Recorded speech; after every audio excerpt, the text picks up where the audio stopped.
Coucou, bon, j'espère que tu vas bien. C'est parti pour ce second podcast.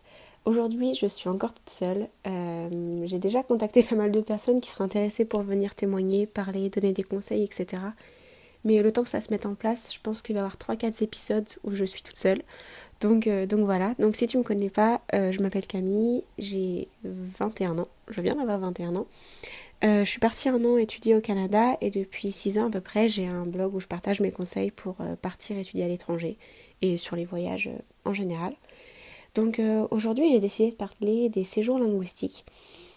J'ai eu la chance de partir à mes 18 ans pour en faire un en Angleterre. Et il existe beaucoup de destinations, beaucoup d'organismes avec chacun leur spécialité, des prix très différents. Et je me suis dit que ça serait bien d'aborder 5 points qui permettraient de choisir celui qui te correspond le mieux. Alors bien sûr, je ne vais pas promouvoir un organisme en particulier.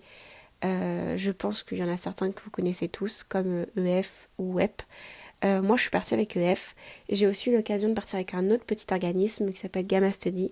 Je ne vais pas promouvoir l'un des deux, même si j'ai déjà ma préférence. Je vais vous donner un petit peu voilà, tous les aspects qu'il faut prendre en compte avant de choisir. Donc voilà, c'est parti. Alors, la première chose à faire avant de choisir un séjour linguistique, c'est d'avoir une idée de sa destination. Bon, en général, ça arrive qu'on n'ait pas vraiment l'idée de la destination, mais simplement de la langue. Donc par exemple, si tu veux apprendre l'anglais et que tu veux rester en Europe, tu vas penser à Malte, par exemple, ou l'Angleterre. Sache qu'il y a aussi, par exemple, l'Irlande. J'ai eu l'occasion, donc du coup, avec Gamma Study, d'aller en Irlande. Et l'Irlande, c'est une destination qui est un peu sous-cotée, entre guillemets. Pourtant, c'est vraiment un super pays. Moi, j'ai adoré, personnellement. Après, pour apprendre l'anglais, par exemple, tu peux aussi choisir les États-Unis, le Canada. Mais il faut savoir que c'est un budget beaucoup plus conséquent. Tu auras un séjour beaucoup plus abordable si tu restes en Europe et surtout à Malte et en Irlande. D'ailleurs, l'avantage de l'Irlande, et je ne sais pas pour Malte, il me semble que si aussi, mais tu as la possibilité de travailler en tant qu'étudiant. Donc ça, je trouve ça hyper pratique. Et puis bah, tu restes aussi dans l'Union Européenne, donc tu n'as pas toutes les démarches que tu peux avoir quand tu vas travailler, étudier au Canada. Ensuite, la seconde chose à prendre en compte, c'est l'organisme. Alors, bon, j'imagine que tu connais très bien EF. Si tu as cherché séjour linguistique sur Google, c'est la première chose qui est sortie. Et moi, quand je suis partie avec eux, c'est parce que c'est la première chose qui est sortie. Et je me suis dit, bon, bah, go. Et s'il y a bien un conseil qu'il faut que je te donne, c'est de comparer les prix. Ne saute pas sur le premier organisme que tu vois. Compare les prix, compare en fonction de ce que tu cherches, la destination, le temps que tu veux y rester, etc. Sache que les prix peuvent varier aussi en fonction du moment de l'année dont tu parles. Par exemple, je sais que EF font un forfait été et c'est beaucoup plus cher l'été, il me semble. Ou alors ils ont des cours d'été. Enfin bref, les prix diffèrent en fonction de la saison et aussi le prix des résidences, par exemple pour les étudiants ou le prix des familles d'accueil. Donc avant de choisir un organisme, compare les prix. D'ailleurs, j'ai dû faire peut-être au moins une dizaine d'articles sur ça sur mon blog, sur l'Irlande, sur Malte, sur l'Angleterre, sur les États-Unis, sur le Canada, avec les organismes qui existent. Donc je t'invite à aller y faire un petit tour. Le nom c'est Camille Photo et à la place du premier A c'est un X sur mon blog. Tu verras, il y a plein d'articles avec des comparatifs. Ça pourra peut-être t'aider à choisir. Sache que je te parle pas d'un en particulier, je te parle vraiment de tout parce que mon but c'est pas de promouvoir un organisme, c'est vraiment de t'aider à choisir. Donc voilà. La troisième étape avant de choisir un séjour linguistique, c'est de réfléchir au temps que tu veux y rester. En fonction que si tu restes 2 semaines ou 2 mois, tu choisiras pas du tout le même organisme. Par exemple, si tu veux partir que pendant les vacances, je te conseille peut-être plus de partir sur un organisme qui propose des séjours tout compris avec le logement, les cours, limite les transferts aussi pour les aéroports et l'avion. Au moins, t'es pas embêté, tu prends, t'as tout, et puis voilà, pour 2 semaines, au moins, c'est un voyage tout compris, etc. Après, si tu pars plus longtemps, pendant, je sais pas, 6 mois, 10 mois, je te conseille plus de choisir un organisme qui te permet d'être plus, comment dire, de choisir plus facilement et d'être plus, comment on dit, d'être plus flexible. Par exemple, je sais que Gamma Study envoie énormément d'étudiants en Irlande. Bon, je te conseille pas, enfin si je te conseille de Gamma Study, parce que j'ai quand même une bonne expérience, mais il envoie souvent des étudiants pendant 6 mois. Et beaucoup d'étudiants d'ailleurs restent beaucoup plus longtemps que 6 mois, mais il leur dit, bah voilà, moi je te conseille de prendre 6 mois et après tu avises, si tu veux reprendre des cours, tu en reprends. Pour le logement, je te conseille de prendre peut-être qu'un mois en résidence étudiante et après bah, tu te débrouilles pour trouver un logement, pour trouver une colocation, etc. Après, ça dépend aussi de l'âge que tu as et où tu veux aller, mais des fois c'est plus intéressant de partir par exemple qu'un mois dans une résidence, dans une famille d'accueil et après choisir ton propre logement. Donc pour choisir ton organisme, pense aussi à la durée dans laquelle tu veux rester parce que voilà, que si tu restes longtemps, tu n'auras peut-être pas envie de rester pendant 3 mois dans une famille d'accueil, tu voudras aussi prendre ton indépendance. Et je pense que ça c'est un paramètre aussi à prendre en compte. La durée c'est vraiment important.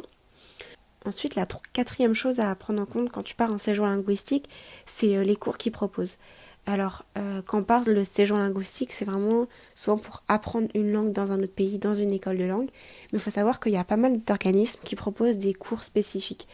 Donc, par exemple, des cours de marketing, des cours d'administration, des cours de business, des cours de, je sais pas, d'hôtellerie, j'en sais rien.